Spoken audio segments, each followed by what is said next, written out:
Starvation mode. Does it exist? Can you eat so little that you start to gain weight? Can you starve yourself so much that your metabolism freaks the fuck out and starts to pile the weight on? I mean, it's gotta keep you alive, right? Clearly that must mean that obese people are actually just starving 24/7. So, what is starvation mode? Starvation mode is the idea that you can lower calories to the point where you start to gain body fat or prevent weight loss from happening. When you ask someone why this is a thing or how this happens, they can't actually give you a mechanism for it. Like, please just ask anybody to explain why starvation mode happens, and their explanation will be amusing at worst. But is starvation mode a thing? Like, is it actually a thing? I'm here to get you to stop being a fucking victim and take control of your life so you can see new outcomes and you don't doom your kids to the same victimhood participation trophy fucking cancerous ideology that is destroying our country and our youth. I don't want to invalidate your confusion, because how could you not be utterly confused with the smorgasbord of absolute nonsense gracing your social media every single day? That's what I'm here for. It's fact check time. So, starting out, I want to define some terms that I think will really clear up a lot of confusion. I'm going to do it very simply, like I do. So let's start with calorie deficit, because if you Google calorie deficit, sometimes it can be even more confusing, and it's like nobody's really good at defining what a calorie deficit is. I can tell you it's not a fucking diet, and it's not a method to lose weight. It's the sole requirement for weight loss, okay? So a calorie deficit means you are consuming less energy than you are expending consistently over time. It's not enough to just be in a calorie deficit for one day and expect a bunch of weight loss. Like, it took time for you to accumulate body fat. It's going to take time for you to discard that same body fat. So you can't just expect to be in a calorie deficit one day and lose weight. You have to do it consistently on average over time. It doesn't mean you have to be in a calorie deficit every day to lose weight, but you do have to be in a calorie deficit on average. And you're going to hear me say the terms calorie deficit and energy deficit interchangeably. They mean the same thing. Energy deficit just kind of brings focus to the broader picture of energy balance, okay? So a lot of people think we just expend energy exercising. Let me just name that right off, because I know that it confuses a lot of people. You're like, oh, well, my Fitbit said I burned 600 calories. Therefore, if I eat less than 600 calories, I'll lose weight. It's like, no, Deborah. We actually expend energy in 4 different ways. And this is what makes up our total daily energy expenditure, TDEE. Those 4 categories are basal metabolic rate, or BMR. This is the amount of calories that your body burns just existing, functioning. Bodies with more muscle tissue are more calorically expensive, and thyroid hormone definitely has an impact on this category as well. This makes up the majority of your energy expenditure. 70% or more of the calories you burn day to day are made up of your basal metabolic rate. So right when you wake up every day, when you open your eyes, 70% of the calories you're going to burn that day are already predetermined, because that's what it will take to run your body for that day. The next category, or next largest category, is your non-exercise activity. This one can be really confusing, but what it basically means is just moving your body around and your daily tasks, whether that's typing, thinking, walking, beating your husband, chasing your toddler who's got an entire roll of toilet paper streaming behind him. Literally whatever it is that you do movement-wise throughout the day, that is non-exercise activity.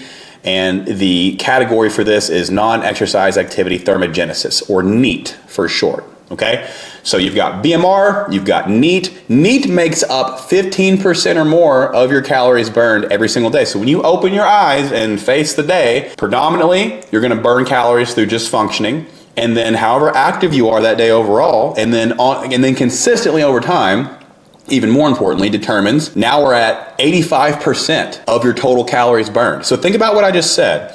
85% of the calories you burn every day are not exercise, but what you do outside of your exercise and the other 23 hours of the day outside of your workout, and what it takes to run your body, right? So already we can tell that it will behoove you to have a more calorically expensive body via the accrual of muscle tissue from strength training and moving a lot. Just those 2 things alone, right? It's 85%. 10% comes from the thermic effect of food, or TEF. This is the amount of calories your body burns digesting and breaking down food. Yes, that takes energy.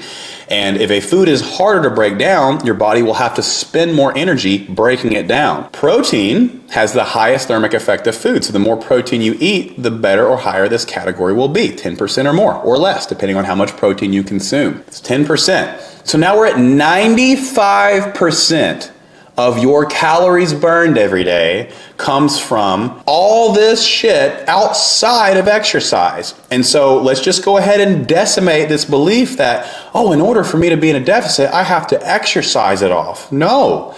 What you do outside of the gym, what you put in your mouth, and what your body is composed of determines 95% on average of your calories burned every single day. So when we go to the last 5%, which is exercise, it becomes abundantly clear that not only is it the smallest impactor, but what you do during that hour in the gym had better have an impact on the other categories. What's the most impactful thing? Strength training. The stronger you are, the more muscle tissue you will gain, and the more calories your body will burn functioning.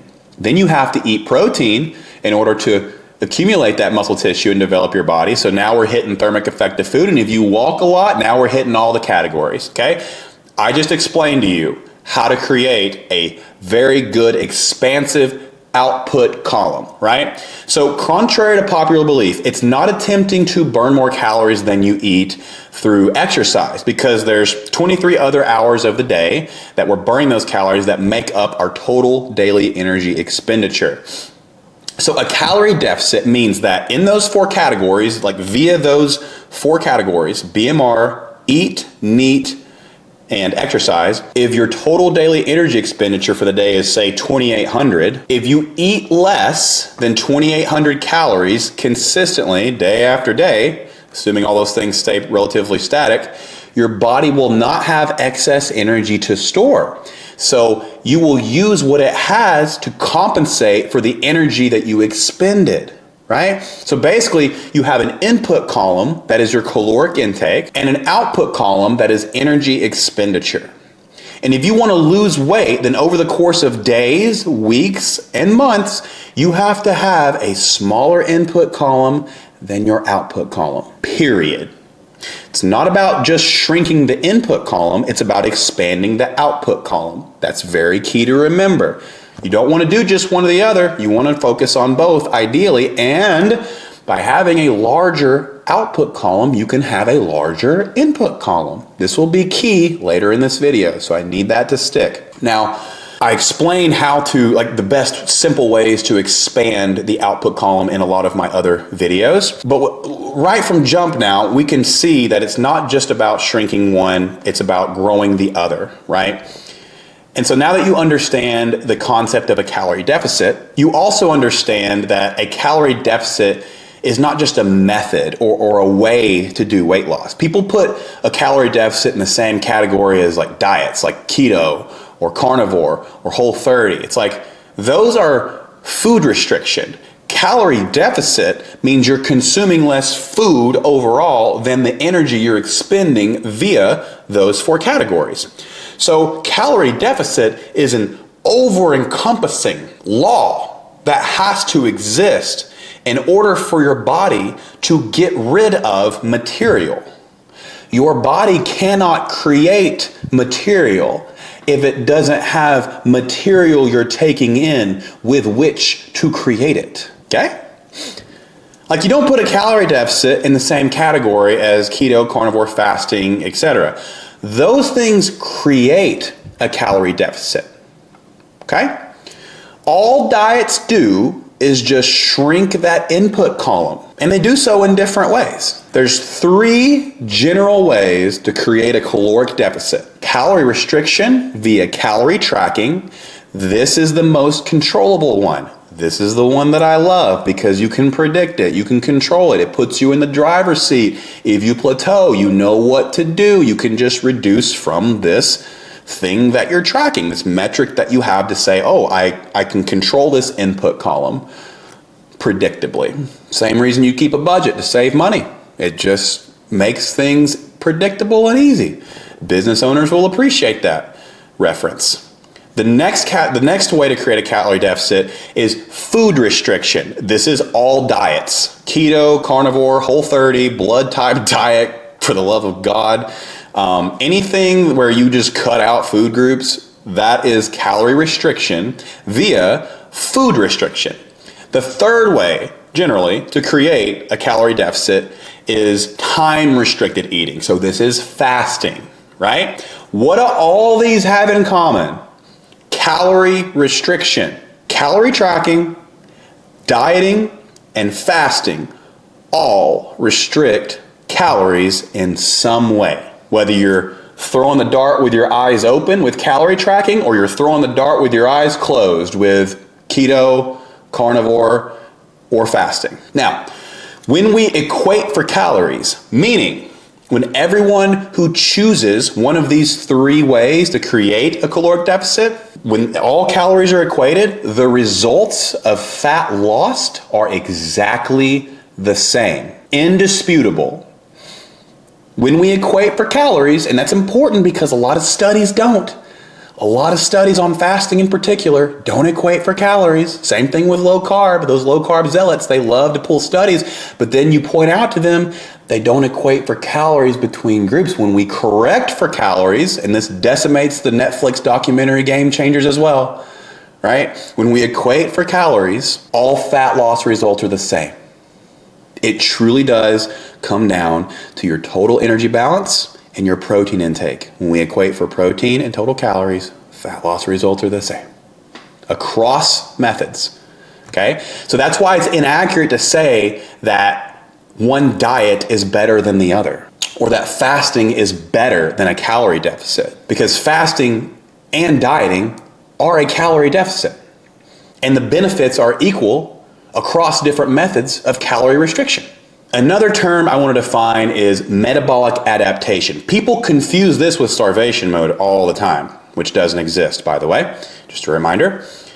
Metabolic adaptation is a very normal, expected adaptation to weight loss. Basically, when you consume less calories, your body responds over the course of time with expending less energy. It's natural, it's expected, but you will never lower calories to the point where you start putting fat back on. That doesn't exist. That is a fairy tale. I read my 4-year-old fairy tales. I'm not going to read you, a full-grown adult, a fairy tale. And starvation mode is a fairy tale. Nobody gains weight from not eating enough.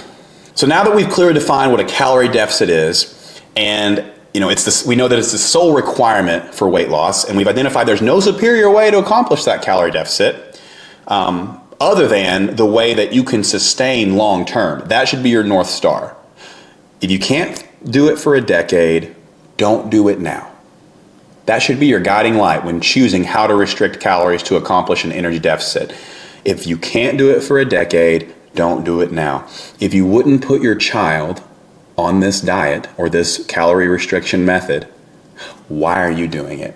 And they will live what you do, by the way. So let's do it right. So if you all agree with that, if you agree with what a calorie deficit is and that it's the sole requirement for weight loss based on the law of thermodynamics and energy balance, then we can see not only how nonsensical starvation mode is, we can also see that it's a physical impossibility. I'm going to tell you the reality, and I'm not going to sugarcoat it, because the sooner you take the following and you tattoo it on your eyelids, the sooner you'll stop blaming shit outside of yourself for your circumstances, and you can take back your power. I'm about empowering people. I don't want any villain or rescuer to be responsible for your power and your ability to move forward. That is your responsibility, and that's where the power lies. Have you ever been to a third world country where people are actually starving? I have, and I hate to break it to you, but this convenient allergy to accountability, known as starvation mode, is only disempowering you from doing the shit that it will take to get the result that you want. Your gas tank doesn't overflow when you forget to fill it up. Your bank account balance doesn't explode if you don't have a job and you're not making money. So like I said, I'm in the business of empowering women, not lying to you to take your money or give power to an imaginary villain or a made-up rescuer who's never going to come. So tattoo this on your eyelids, sweet summer children. Starvation mode is the biggest hoax since income taxes. That's better. Now, for those of you who are still here after what I've said, let's talk about what leads people down this belief rabbit hole that starvation mode is real. There are generally 3 different types of people, in my experience, that believe starvation mode is a thing. The first type of person is people who just don't realize what accurate, consistent tracking looks like. And you truly just don't know any better. And so here's what happens with people who aren't aware of what consistent, accurate tracking food looks like. Most people who say things like, I'm eating 1,200 calories and I still can't lose weight. Maybe you are. Let's just say that that's true. I'm not saying I don't believe you, but I also believe that you're probably, if you are doing that, you're only doing it certain days. And you think that because you're in a deficit 1 or 2 or even 3 days of the week, that will equate to weight loss. When the reality is your body is a culmination of decisions made over time. We are all an average of our decisions over time. If you see someone's body, you see the last 10 years of their life. And that's just the honest truth. Are there different body types? Do genetics play a role? Do you have a predetermined amount of fat cells that either shrink or grow? Yes. But generally, someone's body composition is made up of the last 10 years of decisions. So that being said, being in an energy deficit means being in an energy deficit on average over time. What most people do is they starve themselves. Monday through Wednesday, people starve themselves. And then by Thursday, the cravings are already kicking in due to the rigidity that occurred Monday through Wednesday. And usually that rigidity occurs because you're trying to erase the weekend. You're like, oh, I did a bad thing over the weekend. I had brunch with the girls, overate. I'm a piece of shit. I'm going to fast, cut sugar, new week, new me. And you harshly restrict Monday through Wednesday. By the end of the week, you're already eating more. Saturday, Sunday, all bets are off. And let's just say it takes 1,800 calories to maintain your weight, just throwing out arbitrary numbers. 1,800 calories. And you indeed do eat 1,200 to 1,000 calories Monday through Wednesday. And you're feeling like, oh, you deserve weight loss now. Well, if you from Thursday to Sunday average 3,000, well, then you're not in a deficit for the week. Even though you were in a deficit for 3 days of the week, you weren't in a deficit for the week as a whole. And that is actually going to equate to a surplus, right? So again, 1,800 maintains your weight. You neither gain nor lose at 1,800. If you average 2,200 for the week, well, you're going to gain weight, sis. Even though you starved yourself Monday through Wednesday, you're going to gain weight over time because you're averaging an energy surplus. On average, you are consuming more energy than you are expending via your total daily energy expenditure. And that is why people say, I'm barely eating, but I can't lose weight. That is a fairy tale. I'm telling you the reality right now. And the sooner you accept it and integrate it, the sooner you can get out of this victimhood rotting hole that people stay in. There's also the fact that if you've crash dieted into oblivion for years, your basal metabolic rate is so low, meaning you only burn like fucking 1,200 calories at rest, right? That means that the slightest overeaten meal will make you gain body fat because you're in so big of a surplus compared to your expenditure, which is damaged from crash dieting. This is another reality people find themselves in. They lack muscle tissue, so they're not burning a lot of calories at rest. Their protein consumption is garbage, so they're not burning anything from the thermic effect of food. They barely move, so their non-exercise activity thermogenesis is trash too. So your total daily energy expenditure is so low that one meal can put you in a fucking caloric surplus.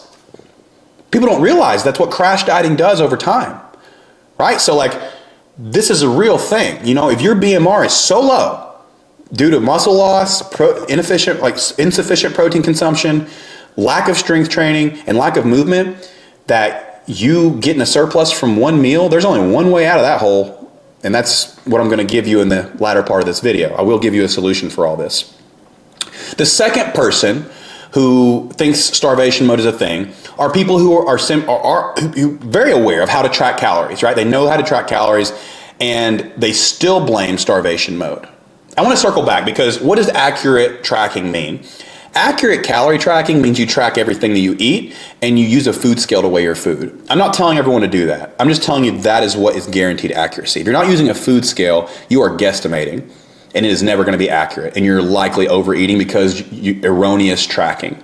and you're not tracking consistently. If you don't track consistently, how do you know you weren't overeating on another day? So if you tell me I'm eating 1,200 calories and I'm walking 7,000 steps a day and I still can't lose weight, I'm going to say, are you tracking your food? If you say yes, I'm going to say, how much of your food are you tracking? 100% or 30%? If you say 100%, I'm going to say, okay, are you using a food scale? And if you say no, then you aren't tracking accurately and you're overeating because you refuse to use a food scale and learn the basic skill of caloric awareness via tracking with a food scale. You don't do it for life, you do it enough to gain the skill. Back to the second person. The second person who thinks starvation mode is a thing is people who understand everything I just said about tracking and still blame starvation mode because they are the type of person who is allergic to accountability. This one's going to hurt a little bit. Brace yourself. These types of people are stuck in victimhood so hard that they would rather have the familiar hell than the unfamiliar heaven. I hate this neighborhood, but at least I know my way around. They are so averse to ownership that this bleeds over into everything in their lives, by the way. Relationships, career, they half-ass everything, and they blame everyone else for their lack of progress. We all know somebody like this. Maybe it's you. I'm going to empower you today. But as long as somebody's a villain, this is called the victim triangle, by the way, right? Victim triangle or the drama triangle, whatever you want to name it, it has victim, rescuer, villain. If you're the victim, then you either are at the mercy of the villain for your outcomes or you're waiting around on the rescuer to come rescue you. Either way, you're disempowered. When you blame anything else in your life on external circumstances, you are taking the power away from you and giving it to someone else. It's not a great way to make progress because if you're the problem, you're also the solution, right? So blaming someone outside of you keeps you from having to change. It's unchangeable has become your comfort bubble. Even though it's hell, it's familiar, so you stay in it. Now, this may sting, but struggling with weight loss is a symptom of a rooted lack of values around health. It's just the reality. That doesn't mean you're broken. That doesn't mean you're a piece of crap. It doesn't mean you're unchangeable at all. I've been that person. I know it well. I know the play. I know how easy it seems to run from that tiger of ownership and blame everyone but yourself for the destruction that you are causing. I know this play well because I ran it. But taking ownership of your gap between stated values and lived values is the one thing that will pull you out of the victim hole that the majority of the populace rots in forever. There's the comfortable road where everyone lives in victimhood, and there's the less traveled road, which is where you take ownership and you see new frontiers and uncharted territory that can be scary when you're used to victimhood. And when people perpetuate it and enable it, it feels comfortable too. You're like, oh, everyone else is a victim here. I feel comfortable. Well, that's the wrong friend circle if you want to see new realities and outcomes in your life. So I'm not going to lie to you. I'm not going to bubble wrap the truth when it comes to what elicits weight loss. Because me doing that will only hinder you from the progression that you seek. Think about it. What the fuck is my motive here? What do I have to gain from telling you to take ownership? What's my narrative? I hear that a lot on Threads, which is a particularly cancerous platform. They're like, oh, this would, because acknowledging that calories don't matter would take away from your narrative. What exactly is my narrative here? To spend an hour bitching at you about how starvation mode isn't a thing. What do I have to gain? I'm here to fucking help you. I'm here to empower you. I'm here to get you to stop being a fucking victim and take control of your life so you can see new outcomes and you don't doom your kids to the same victimhood bullshit, participation trophy, fucking cancerous ideology that is destroying our country and our youth. How about that? There's my narrative. So knowing that the movers of TDEE, total daily energy expenditure, are steps, protein intake, strength training, and some form of caloric control, then we can indisputably say that the miracle you're looking for is hidden in the steps you're not taking, the protein you're not eating, the weights you're not lifting, and the calories you're not tracking. That's where this hack is hidden. It's hidden under that haystack of work you're not doing. The third type of person who thinks that starvation mode is a thing are women in menopause and short people. All right, now here's what I'm gonna get.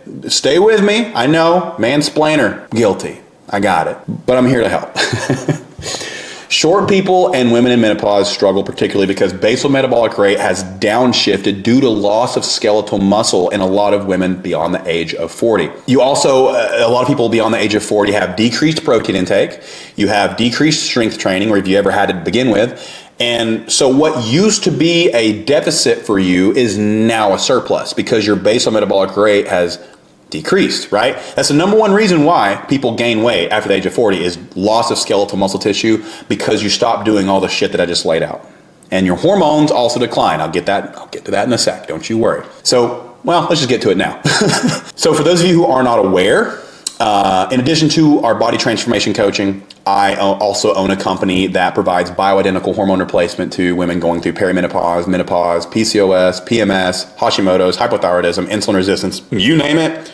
We fucking fix it when it comes to hormones. And I'm well aware that during perimenopause, you begin to lose progesterone. That shifts the ratio of estradiol to progesterone. I'm aware that losing estradiol during menopause, as well as testosterone, DHEA, and usually active thyroid hormone, decreases basal metabolic rate, which makes your overall quality of life a living hell and makes you much less inclined to do the shit in the output column that would result in an energy deficit. I'll never go through that. It sounds horrible. I'm aware that the vast majority of general practitioners invalidate these symptoms. They only offer antidepressants as a solution and tell you since your hormone levels fall between 2 hash marks on a paper with hormone lab work on it, that you're normal, despite your quality of life being turned upside down. This is why I created Slay, to solve that problem for women all over the US. Women are 7 times more likely to have hypothyroidism. Millions of women move from healthy to overweight or from overweight to obese during perimenopause and menopause.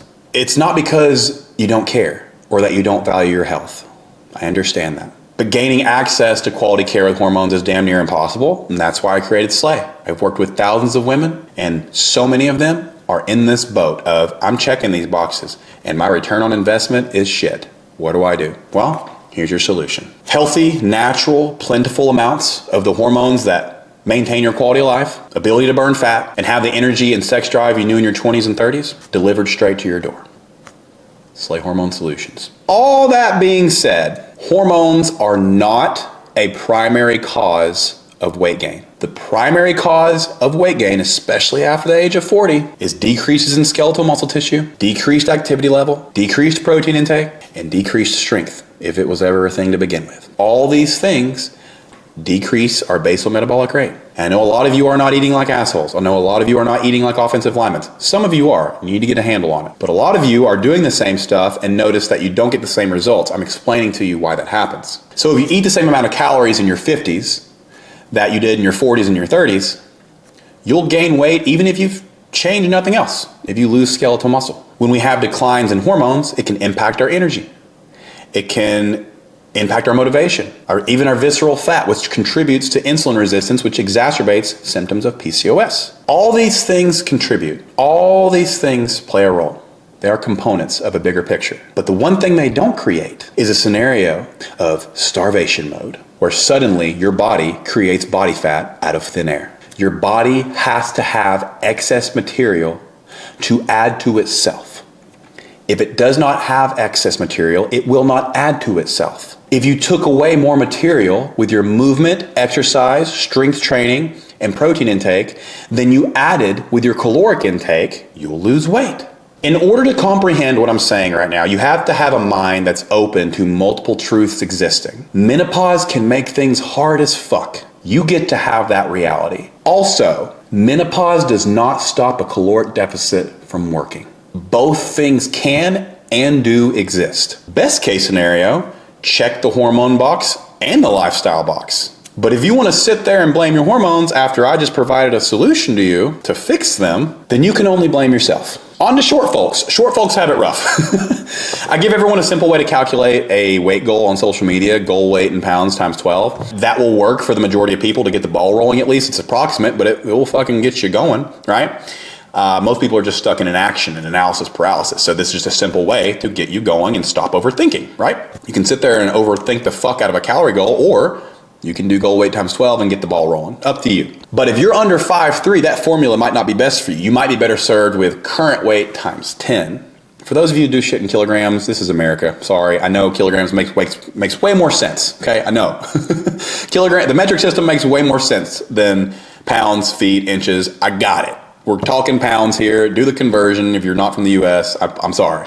Okay, I know it's dumb, but we're talking pounds for the sake of this video. But even then, the uncomfortable truth that a lot of people are afraid to name is that some women on the shorter side will need less than 1,200 calories to lose weight. The whole 1,200 calories means you'll starve thing is way overblown for those shorter on the spectrum. I mean, who even came up with this arbitrary number? 1,200 means, anything above 1,200, you're okay. But once you go under 1,200, you're going to die. It's just something that's perpetuated. But I'm not saying that people should eat 1,200 calories, by the way. You should eat as much as you can while still losing weight. You should eat as close to maintenance as possible while still losing weight. Average half a pound to a pound and a half per week. I'm not suggesting people should eat 1,200 calories as a rule. I am saying that some women who are shorter might need to eat less than that if they want to lose weight. Period. I will say, however, that sometimes weight loss from a weight that's that low to begin with might be counterproductive to the end goal. Because in order to get to that weight, let's say you're 110 and you want to weigh 100 and you got to eat 1,000 calories to get there. Is it really worth it? Because then you're going to have to eat 1,000 calories to maintain that weight. Do you want to eat 1,000 calories for the rest of your life just to stay skinny? I don't think so. Maybe we start looking at things a little bit differently. Because if your basal metabolic rate is already so low via metabolic adaptation that you have to eat 1,000 calories or less to get to a weight goal, it's time to accept that weight loss is no longer in your best interest. And it's time to go a different direction, which I think is the part that everyone is confused on. So now that I've talked about why starvation mode is not a thing, why it is illogical and a physical impossibility, why most people think that it's a thing, and decimating all beliefs surrounding it, now that I've lifted the curtain of truth, those of you who are left on this video after I have, pushed the ownership button tenfold, now you get a solution. I'm going to tell you how to get out of metabolic adaptation and build your way out of this hole that comes with, being at such a low calorie count to lose weight, right? This is what we help clients with all the time, by the way. So if you notice on all of my content, like a lot of my content, especially like on the podcast and elsewhere, I talk about the 4 phases of body transformation. This is how we do things in our coaching program. This is how I highly recommend you do things. I have a 2-hour-long video on this on my YouTube channel. It's extremely impactful. It's got a lot of information. It basically gives you the whole process. But for particularly people who are having to eat poverty calories in order to lose weight, this is how you get out of that. Well, let's go back to the way that we impact basal metabolic rate. Right? If you want to expend more calories, you're going to have to gain muscle, no matter which way you cut it. You're going to have to gain muscle. You're going to have more active thyroid hormone circulating in your body, which thrives on more frequent feeding. We see that in lab work all the time. So that being the case, it's time to take the metric of success off of a gravity detector, the scale, right? As long as you equate all of your success with that scale, you will be forever stuck and hindered by a metric that's no longer applicable to you at some point, especially those of you who are shorter, especially those of you who are skinny fat. This is what you need to listen to. So knowing that we have to build muscle, knowing that we have to think about this thing differently, and we have to start nourishing our body instead of starving it, the fear that comes up for women every time I take them through this phase, which is a building phase, is, well, I don't want to get fat. Well, sis, you're going to have to let the fuck go of that because you can't go the other direction. You can't lose weight anymore because doing so would only make you less healthy. You get less nutrients because you're eating less food overall. It's so rigid that you binge and you feel like a piece of shit, and then so you try to erase that with more rigidity and dieting. You're in this vicious cycle. The only way out of it is the ownership that I talked about, saying I'm the problem, but I'm also the solution, and then doing something methodical with a framework that actually gets you to where you want to be. That's what this is. So let's just say you're ground zero. Your BMR is in the fucking shitter, and you have to eat 800 calories to see any kind of movement on the scale. Great. Ground zero. From here, you're going to strategically start adding calories back in. Carbs are not uniquely fattening compared to anything else. So don't be afraid of carbohydrates. It doesn't even matter at this point. You need to focus on your protein intake, your weightlifting, your step count to a lesser degree, and hitting a calorie goal every day consistently. You don't have to get it perfect. You just got to do good enough on average. If you have I'm going to name this just to decimate it right out the gate. If you have a destructive relationship with the scale, throw that motherfucker out the window. It doesn't benefit you anymore. If you tend to judge your body after a full meal when you're bloated and think that that's fat, you're going to have to do some psychological repair here.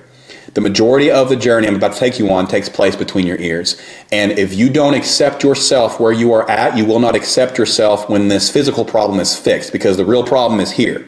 Okay? And that's okay. We're all doing it. We're all healing there, by the way. This is just your flavor of bullshit. I got plenty of my own. Just ask all my exes.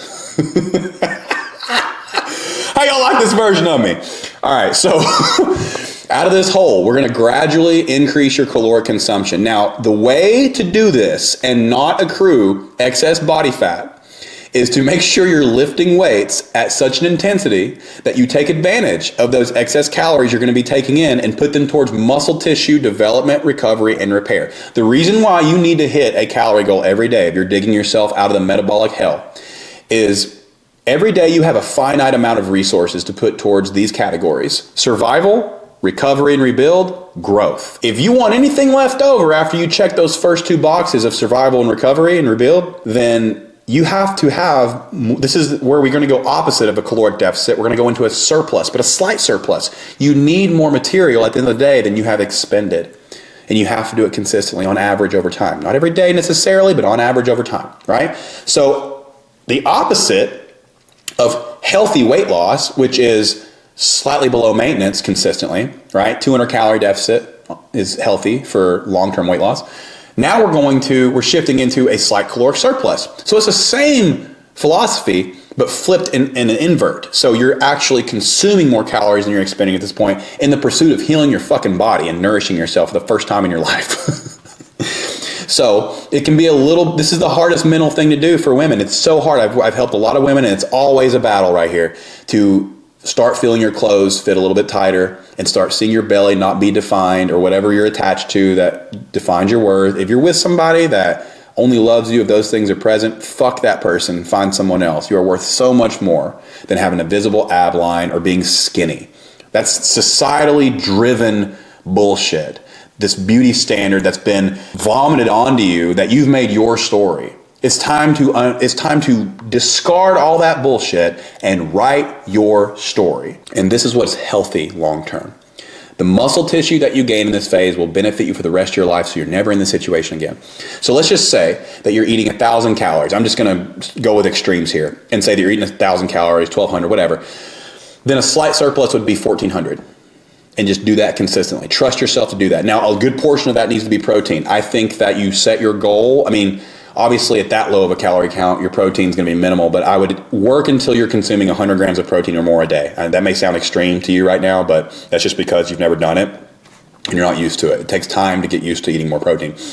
What are high protein foods? I list those out in a lot of my other videos, but just off the top of my head, obviously meat is what comes to everybody's mind. Chicken, red meat, salmon, tilapia, tuna, turkey, you got cottage cheese, Greek yogurt, eggs, bone broth, edamame, legumes. Come at me, vegans. I got all of you. Seitan.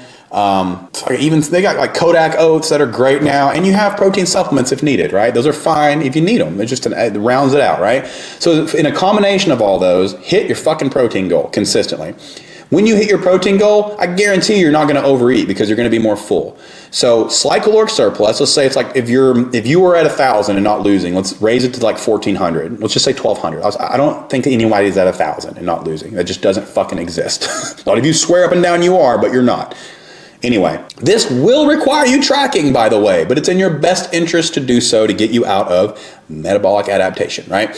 So we add in a couple hundred calories, and then your metric of progression is not scale. Your metric of progression is strength. Y'all got to lift some fucking weights and stop being afraid to do it. It is amazing to me when the amount of people who will say, what's the best workout? What's the best cardio? What's the best protein? What's the best creatine? What's the best fat burner? What's the best way to fast? What's the best? Guess what? You're not best, and nor do you need best to see progress. But what's wild to me is you ask me over and over until you're blue in the face what the best thing is, and simultaneously do everything under the sun to avoid the best way to progress, which is strength training, lifting weights. Tell me how that can coexist. Give me the best everything, completely ignore the best thing for progression that would save my life, literally save your life and prevent osteoporosis and muscle It's loss of skeletal muscle down the road when you're 40 plus. How can that coexist? So now that we've named that, let's get into strength training. I have an entire video that I ironically just posted that shows the 13 best strength training exercises. And I build them from the floor up for you. I demonstrate them. I don't know why y'all want me to demonstrate them. Why did you want me to demonstrate them? I'm not sexy to watch working out. I look like a fucking Neanderthal. Why do you want to watch me? But I did it. And so there it is. And it's me picture in a picture talking on screen what you should think about, what you should do. So you have no excuse now, Deborah. You have no excuse to not go and learn and then apply. Oh, what's your excuse now? Oh, it's raining. Fucking, come on. All right. So you got to get stronger. And it's only going to come with strength training, right? So go watch those videos, get into it. Dumbbell, body weight, I don't care. Just get stronger from where you're at. Am I saying don't do Pilates? No. Am I saying don't do yoga? No. Am I saying don't do F45 or don't do Orange Theory? I'm not saying don't do those things. I'm saying your progress is capped with those things. So you've got to strength train. You have to quantifiably prove that you're getting stronger. And if you're just dancing around in a group class and you happen to be holding dumbbells, that won't necessarily equate to the progress you want to see, okay? You have to actually predictably, quantifiably progress, meaning I squatted 100 pounds last week, I squatted 110 this week. Simple. Are you doing more weight or are you doing the same weight for more reps? It's called progressive overload, just progressively doing more. So that right there, what I just named, is your main metric of progress in this building phase. Now, those of you who have watched my 4 phases videos on YouTube, I have a 2-hour long one. I've got one that's just on the 4 phases. Those of you who have watched those, this is phase 2 that we're describing now. This is assuming that you've crash dieted yourself into oblivion, and this is how to get out of it, okay? So if you don't need weight loss, all this video will apply, okay? Y'all didn't even expect this. You guys thought I was just gonna shit on starvation mode, huh? I'm actually giving you a solution. So you make your metric strength and you progressively get stronger and you progressively feed yourself more fuel with which to use to get stronger and to develop your muscle to shape your body. Now, once you have plateaued in strength for like 2 weeks, meaning you're not going up at all in what you're lifting and it's hard and you're fatigued from your workouts, your recovery's starting to get prolonged, it's time to add more calories. Right? It is time to add more calories at that point and only at that point and only add in 150 to 200 calories. Your macro ratio doesn't fucking matter. I don't care what your carbs and fats are set at. It doesn't matter. Total calories, protein, that's what matters. People will take that and interpret it in extremes. Like I'm saying, you can totally cut one or the other or whatever. If calories are controlled, you won't get fat, period. It doesn't matter how many carbohydrates you consume if calories are controlled. Right? When I say carbs and fats don't matter, people hear, he's saying that you can just do anything and you won't get fat. I'm not saying that, you mongoloid. I'm saying that if you control your calories, you can't overeat anything. Do you understand? If you control your calories, you can't overeat anything. You can eat fucking cake and lose weight. Obviously, it's not the most nutrient-dense thing in the world. It won't help you build more muscle because it doesn't have protein, but you get my point. Right? So 150 to 200 calories every time you plateau in strength. Keep your steps high. I always talk about step count. Track your steps, increase them as needed. It will give you a calorie cushion to where you can eat more because you're expending more energy. Now here's the cool part about this process. You're going to start getting hungry. You're going to start getting real hungry. You know why? Because you're giving your body a reason to be hungry. You have stoked your metabolism with a strenuous exercise activity and protein intake, which helps you burn more calories digesting food. So you're expending more energy and therefore your body will want more calories. It's this magical thing that happens when you actually nourish your body, right? So you make your goal during this phase to get as strong as humanly possible. Whatever that means for you. You might be doing body weight. That's fine. You might be using resistance bands. That's okay. Eventually move to weights if you can. There's no perfect way to do this. Release yourself from the obligation to be perfect. You just need good enough, sis, applied over and over. That is all you need, right? You're going to look like a dumbass the first time you lift weights if you've never done it. Just accept it. People who succeed were people who embraced dumbassery faster than you, including myself. Scroll back through my content on TikTok. Holy shit, it's like going through a de-evolution into my fucking Neanderthal self. Look at my old videos. They were funny, but God, they were cringe. So I'm using that example to say I was willing to look stupid over and over and over and over so that now I can be on your screen right now on a YouTube video or in the podcast, in your ear or in your eyes with this platform. Because I'm no more special than you are. I'm a regular fucking hillbilly. But I was willing to look dumb over and over again in order to figure it out. And you're going to have to do that with strength training. No man in there cares what you look like in terms of your form and all that shit. And if they do, fuck them. You're there to progress, right? So, getting stronger, and then you plateau in strength. You add in more calories, 100 to 150, 200, right? This is generalized, but this is how you do it. Okay, your macros, you can keep increasing your protein. There's no such thing as too much protein. There's no upper limit to have been found for protein by any stretch of human data. People with pre-existing kidney disease are the only people who should be wary of protein intake. Is that you? I didn't think so. So, knock yourself out with protein. You can't overdo it unless it puts you in a huge caloric surplus. I doubt it's going to do that because protein is filling. It's hard to overeat on it, right? So let's just say that you get your calories up to like 1,800 and your metabolism is freaking moving at this point because you're strength training, you're walking, you're eating protein, your body's starting to take shape. I guarantee you, you may bloat in the beginning of this, but by the time you're at 1,800, 2,000 calories and you're strength training and everything, I would bet you, because it happens all the time in our program, you look leaner than you did at 110 pounds or whatever your base weight was. Whatever ground zero was, I bet from the accumulation of muscle tissue, you look leaner because muscle tissue makes you look leaner. That's what lean means, visible muscle tissue. Well, you can't have visible muscle tissue without muscle tissue, right? Makes sense? Makes sense, right? Common sense? I drank too much Celsius today, or not enough, depending on how you look at it. So you just continue doing that. And you do it for 8+ months to a year, however long it takes for you to bring your basal metabolic rate up to a point where you're burning more calories at rest and you don't have to diet like a fucking baby rodent to lose weight.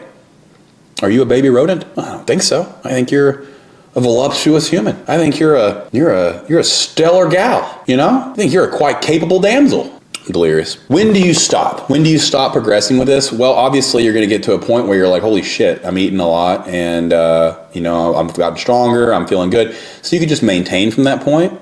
You could go into a very healthy caloric deficit to shed any excess body fat gain. I explained that in the other videos where I talk about the phases. I've explained all this in more in depth. But for the purposes of getting you out of that metabolic adaptation hole, that's what this was for. You simply get stronger, you increase caloric intake gradually, methodically, you detach from the scale, you stop defining your worth on metrics that don't move you in the direction that you want to go, and you're going to have to ignore the naysayers who want to keep you in dieting land. That's the last part of this. Your environment's going to be very important with any kind of nutrition, fitness, health endeavor that you undertake. They may or may not support you, okay? You can really find out who your real supporters are when you undertake new values. Because that's what this is. You're starting to value your health. That's all this is you're starting to empower yourself with choice and ownership and valuing your health. This example you set will dramatically impact your kids' lives. They're going to see mom valuing getting strong. That's what I saw growing up. I saw my mom as a competitive bodybuilder defy traditional stereotypes on women, that women shouldn't do that, or only men are supposed to do that. The profound impact that had on me as a little boy to see my mom getting strong, it sits with me to this day. And so that's what I want for all of you. I'm here to make you healthier. I know this video is probably harsh at some points, but I got to get your attention because you got a bunch of fucking idiots on social media that are telling you that oatmeal's killing you and starvation. The reason why you can't lose weight is because you're not eating enough. No. The reason why you're not losing weight is because of all the reasons I outlined in this video. You can take it if you want. You can tell me to fuck off. That is also a sovereign choice that you have. But I can tell you that I'm here to help. I'm here to serve. I'm here to get your attention. And I'm a little crass. What can I say? Hey, if you like this video, if you got a lot of value from it, check out this video where I outline the 13 best exercises for changing your body.